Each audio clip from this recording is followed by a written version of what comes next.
The title of today's message is Mental Outsourcing.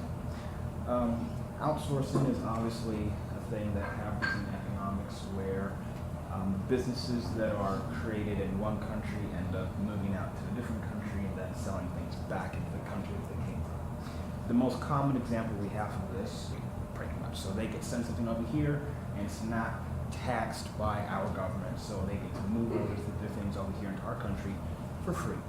Well, the automatic impression is that this is really, really great for the country because immediately what you have an increase of trade. More people want to sell with you because they know that they can sell without being taxed extra for sending their stuff into your country. So it seems really great at first. Now, 10, 20 years after NAFTA, people figure out it really wasn't that great for us in the long run because the businesses that were here decided, well, if we have to pay taxes to trade to Mexico, well, what if we go to Mexico, get cheap labor, and then just trade to America for free? So clearly they all go to a different country. They didn't really want to go to Canada because Canada was pretty much just like the US. So they're still going to be spending a lot of money on workers and compensation and stuff. So they go to Mexico where everything's nice and cheap, and then they sell their products back to the US. So what happened to the US is we went from being a country that had a good amount of exports and also some good imports to a country that almost only has imports, which means everyone is selling to you, but you're really not producing anything. You're not really selling back to anyone else. So all of your trade is basically imports. Now, the same thing happens to us mentally in a lot of different ways. I'm just going to talk about three of those. The first way that we outsource our own mental capabilities is with happiness, okay? Everybody wants to be happy. The feeling, at least scientifically, of being happy generally stems from dopamine, maybe from the brain. Now, the chemical dopamine is created inside your own body. It's created inside of here. But for some reason, almost everyone feels that they need something outside of them to make them happy. So, I'm feeling down, I'm going to eat this because it makes me feel happy. Or I'm going to buy this because it makes me feel happy. Think about those things that are outside of you as being those other countries that you have outsourced your ability to make yourself happy to. So instead of saying, I can make myself happy, okay, the dopamine that I need to be happy is already inside of me. I can choose to be happy regardless of whether I have a nice car or a crappy car or a nice boss or a mean boss. I can choose to be happy regardless of what happens around me. Instead of doing that, what most people do is they say, okay, I'm not happy, let me look outside of myself for what's going to make me happy. So instead of having the job, think of happiness as being that company, the happiness company, okay? Instead of having it within inside of your personal country, we outsource it mentally and we look for something outside of us to bring us happiness. You hear parents all the time, when they're at the store with their kid, they just want to make their kid happy. And this is what they'll say. They'll get their kids all these bad video games, and they'll get their kids all these toys and all these things and all the latest shoes and the latest this, and they say, because I want to make them happy. And their kids still aren't happy. Well, the thing outside of them isn't going to make them happy. It gives them that immediate satisfaction. It gives them that immediate rush of dopamine maybe to where they feel like they're happy, and maybe they are happy for a very short period of time. But because it's an import, they can't sustain it themselves. If all of the imports that come to America were shut off right now, our economy would flatline in no time. We're already running on hot air. If we didn't get any imports at all, we'll be in serious trouble. There's barely anything that is actually made here in the US. Barely anything. So if imports stopped, we would be in big trouble. But we don't want that for our mental self. We don't want everything that's going to be able to make you quote unquote happy. It doesn't have to come from outside of you. That's why you find these people that are in a relationship and it feels great for the first 2 weeks, and then after that they're like, oh, I don't like you anymore. So they drop that person. And you would think that they would take a nice long break, but like 2 weeks later they find someone else that makes them happy, and for 2 weeks it feels great, and then it's, oh, I don't like you anymore. And they go and they find somebody else. And they always have to find something outside of them or someone outside of them to fulfill something that they can fulfill themselves. You don't need anyone outside of you to make you feel a particular way. But we have this mental habit within us in which we, as people, we look to things that are outside of us to fulfill something inside of us. When we do that, we put our own spiritual, economic power in the hands of those who are things outside of us. Because if my happiness is in my car, well, someone can wreck my car and my happiness is gone. Or if my happiness is in this guy or this girl and they decide to cheat on me, or maybe something bad happens to them, my happiness is gone. It's shattered. If all the nations that were importing to America all got wiped off the face of the map, we'd be in big trouble. The same trouble that people find themselves in when the things outside of them that make them feel happy are gone, or when those things are taken away. It's much more important for us to get to the point where we are able to generate the feelings that we want by ourselves. Exports is a lot more important than imports. Good example, that movie Trolls. There were these Bergens. And the Bergens believed that in order for them to be happy, they had to eat a troll. So they go on this, every year when it came to Trollstice or whatever, they'd go to this troll tree, pick some trolls from the tree, and they would eat them because it made them feel happy whenever they ate a troll. Well, when all the trolls escape, and the little Prince Bergen doesn't get to eat a troll, he asks his daddy, "Daddy, will I ever be happy?" And his dad's like, "No, you will never be happy. Nothing can make you happy except eating a troll. You will never be happy. You will die sad and depressed. You will never be happy." Well, they had this thing in their culture, in their minds, they had to eat a troll to be happy. But it wasn't so. If you remember the movie, the little Prince Bergen, he seemed pretty happy to me for most of the movie. He didn't really seem like he was that depressed. But by the end of the movie, they find that they can be happy without having to eat the trolls. And they end up being friends with the trolls. Well, the happiness, the power to be happy was already inside of them. But they associated their happiness with eating trolls. So when all the trolls were gone, and they couldn't eat the trolls, you saw how Bergentown was when they came back to Bergentown. They're you shovel in, and there's a crow that was facing, they were just all sad and depressed and everything. Why? Because they weren't eating trolls. But the trolls didn't really have the true power to make them happy. These guys had that power themselves. But they put that belief on something outside of them, on an import for happiness. And then they were relying on that thing to make them happy. Another really big way that we outsource our mental capabilities is with creativity and entertainment. If you really think about it, very few people in the world make music, make stories, or make up games. Very few people. Even if you were to think of every single actor or every single singer or every single person who's made up a game that you can think of and pile them onto the same list, you'd probably end up with less than 10,000 people. Even if you got every single singer that you could think of ever, and every movie maker that you can think of ever, and every game maker that you can think of ever, it probably still comes up to less than 10,000. And if you look at the population, that's a very small amount of people.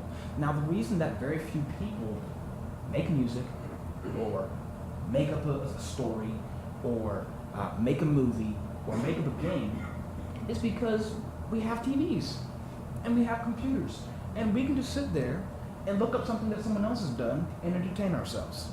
Way back in the old days, you couldn't just get on the internet and Google your favorite song and just listen to that. Most of the times you had to either be around people that were playing music, or you had to learn how to play music yourself. That's how it was. So a lot of people back then, well, they wanted to hear some music, they made some music. That's great. If someone was bored, we have this boredom epidemic that goes around with the young people today, and they're bored because they can't do anything on the internet, or they're bored because they're not watching TV.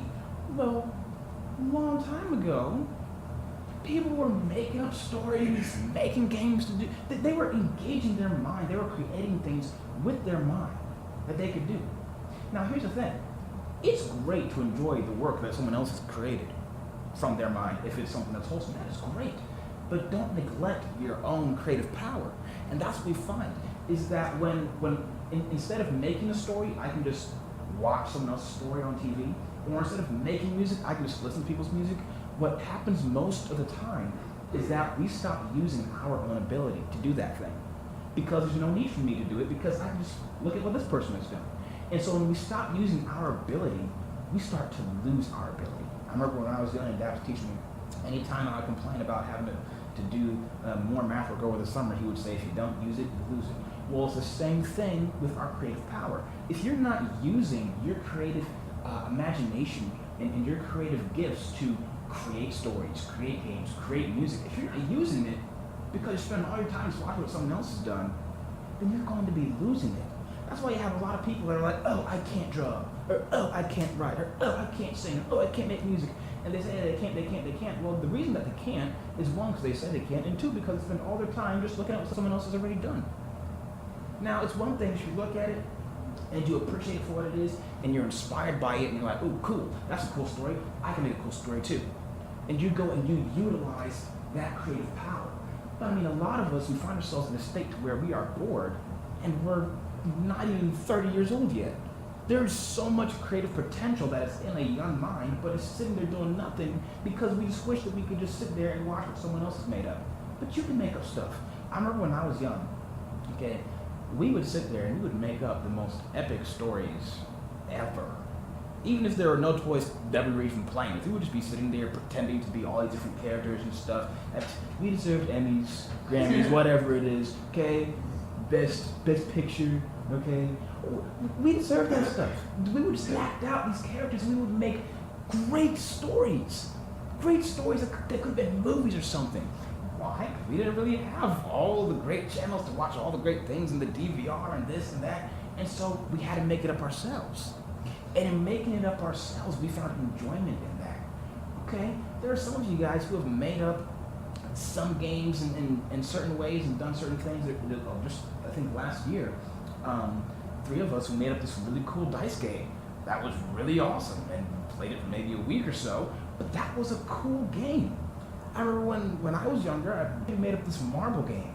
And we would get these beams out and make these death pits that your marbles would get stuck in. And we had parts of tracks going all over the place. We had things you had to jump over, hoops you had to go through. You put some fire on the hoop. We had all sorts of stuff going on in that back room.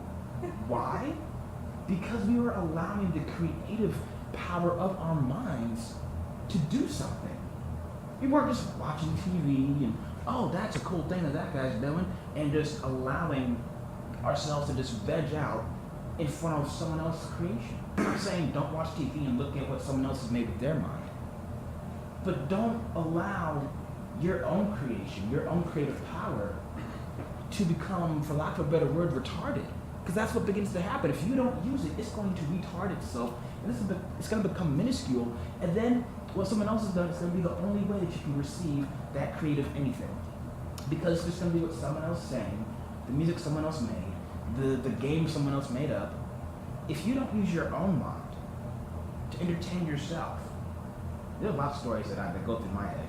My problem is writing them. But if you don't use your creative power, then you're going to find that you have to receive entertainment from something outside of you.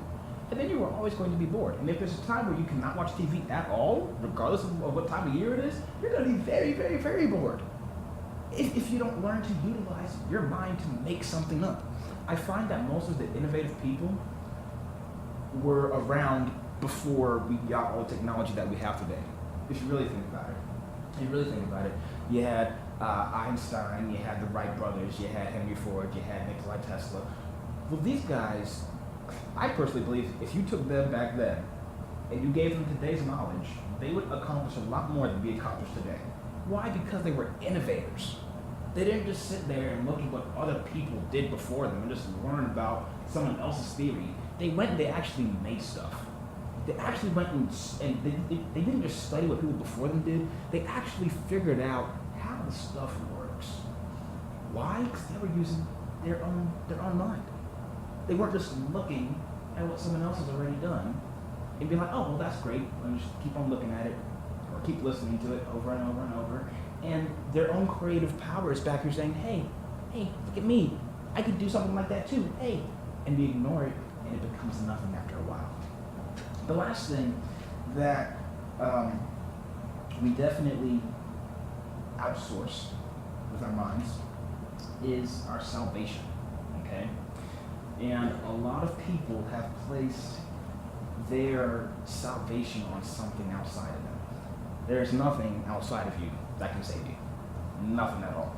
Proverbs 4 verse 23 says, guard your mind, for out of it flows the springs of life. That goes back to the last point and to this point as well. It's in your mind, not somebody else's. Some things that people get themselves caught up in, okay?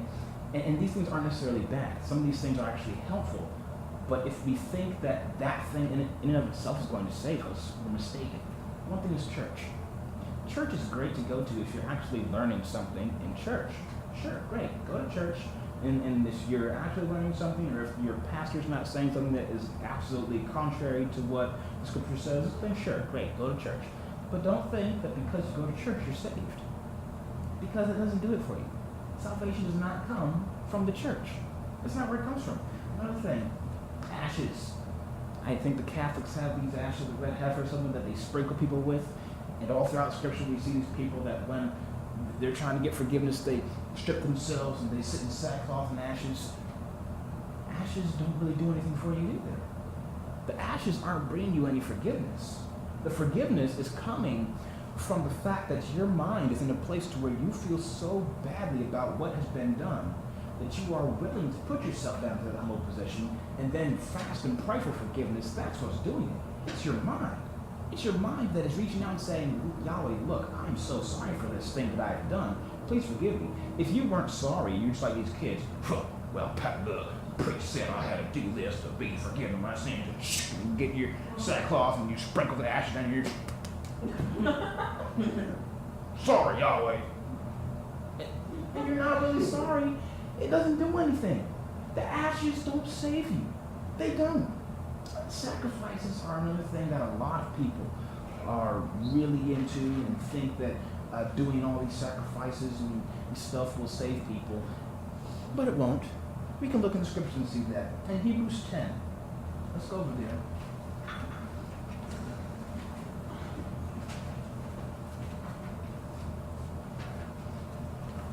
Hebrews 10, we're going to read from 1 to 6.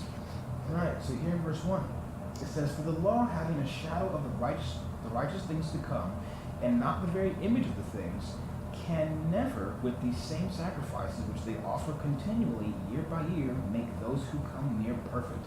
It tells you, the sacrifices can never do it. It says right there, never. It can never do it. For then they might have ceased to be offered. For the worshippers, once purged, would have had no more consciousness of sins. But in those sacrifices there is a remembrance, a reminder of sins every year. For it is not possible that the blood of bulls and goats could take away sins. It's also not possible for ashes to do it. It's also not possible for church or your pastor to do it. It's not possible. There's a scripture in Yekitskid that talks about Noah, Abraham, and Eob, I think. And it says if these three guys were in the city, they're not saving anybody except themselves. Those are three of the most righteous people that you could think of. Abraham, I'm pretty sure it's Abraham. It may have been Moshe.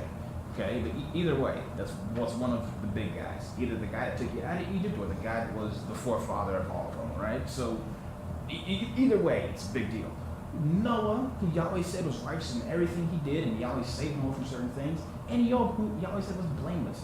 They're not saving you. They can't save anybody except themselves. If they can't save you, Pastor John can't save you.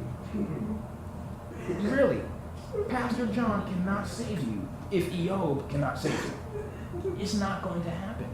The ashes of the red heifer are not going to save you. The sacrifices and killing this animal and killing that animal is not going to save you. It says, therefore, when he came into the world, he said, sacrifice and offering you did not want, but a body you have prepared for me. In burnt offerings and sacrifices for sin, you had no pleasure. Okay? So clearly, those things cannot save us. They can't do anything for us. Our salvation is actually coming from inside of us. Another thing that people sometimes miss is that they think that the Messiah will come and save them.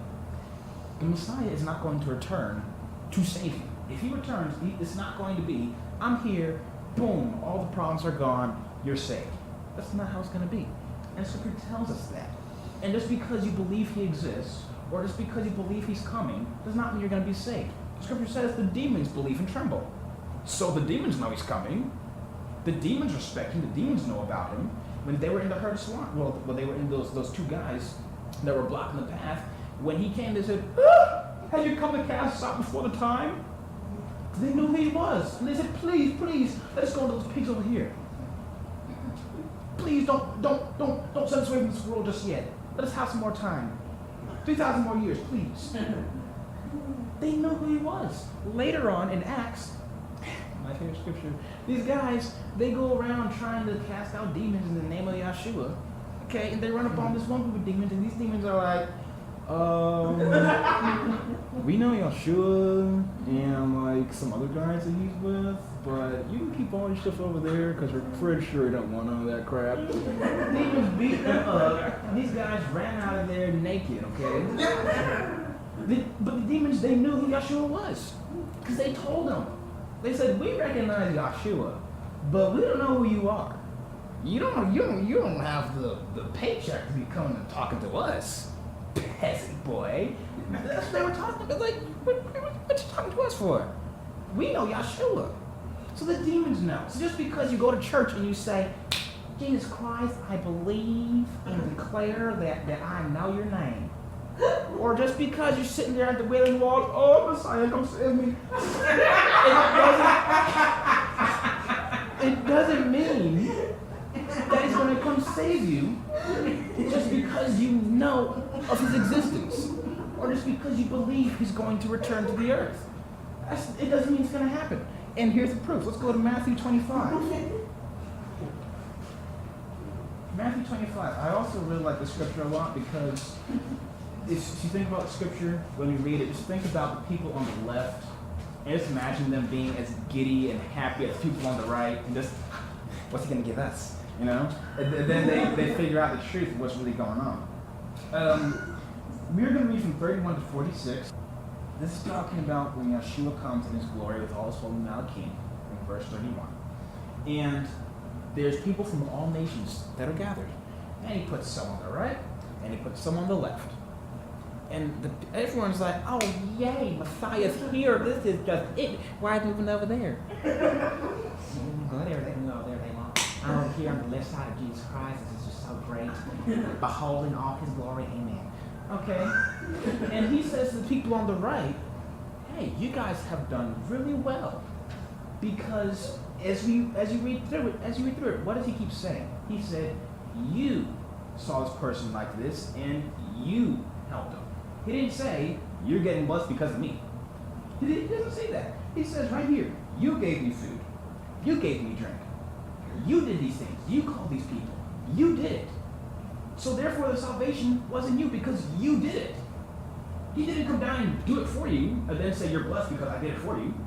He said, "You did it. And as much as you did for one of the least of these, you did it for me." That's what he's saying.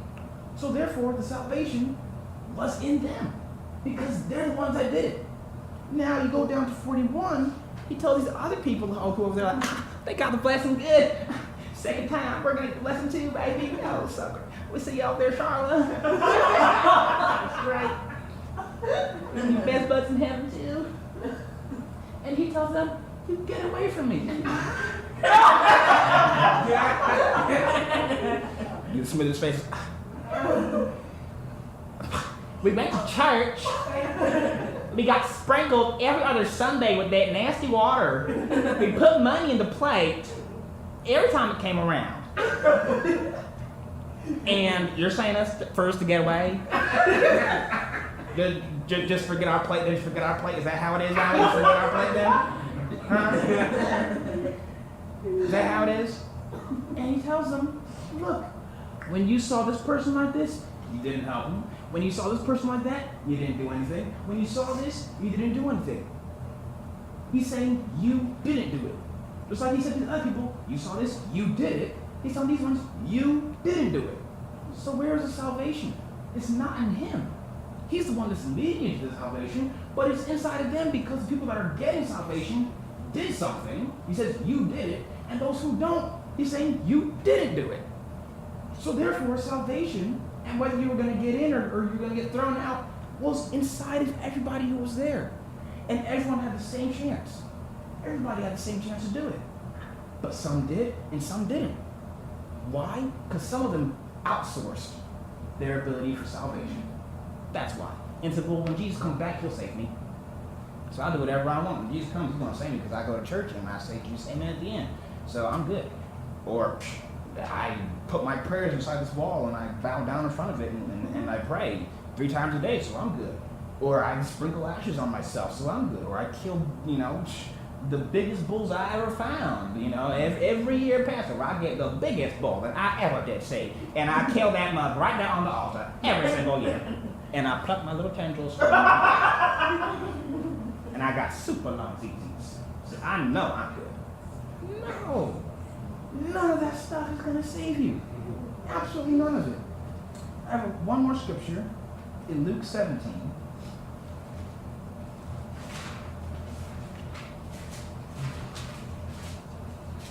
Luke 17, verses 20 and 21. Now, in this translation, it says among you, and other ones it might say is in you. Now, in verse 20, it says, once when the Pharisees demanded to know when the kingdom of Yahweh would come, he answered and said to them, the kingdom of Yahweh does not come with observation. Neither will they say, look here or look there, for behold, the kingdom of Yahweh is among you. The kingdom is right here already. But you have to make something out of it. There's that scripture that talks about the talents, and the master gave each one of these guys talents. Well, everyone who did something with a talent that they were given, they were blessed. But the one who just buried it in the earth, he was cursed. If he came back with just one more talent, he would have got the blessing too. Why? Because it's already there. The kingdom is already there.